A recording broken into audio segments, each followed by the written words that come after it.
मन के खातिर यीशु लिहल जनमवा हो, तबहु न चिन्हे सन तार हो, तबहु करे सब इनकार हो। Mix by Triveni recording studio, Bhumi, Nepal.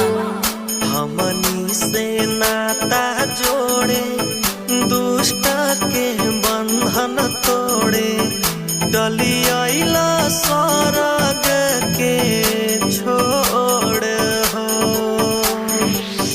पाप मिटावे खातिर भइल कुर्बानवा हो, दूसर न रहे उपाय हो।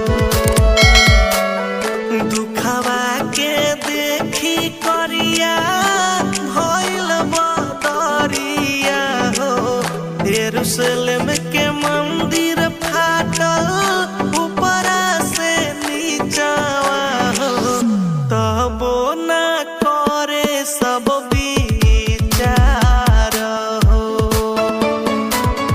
तबहु करे सब इनकार हो।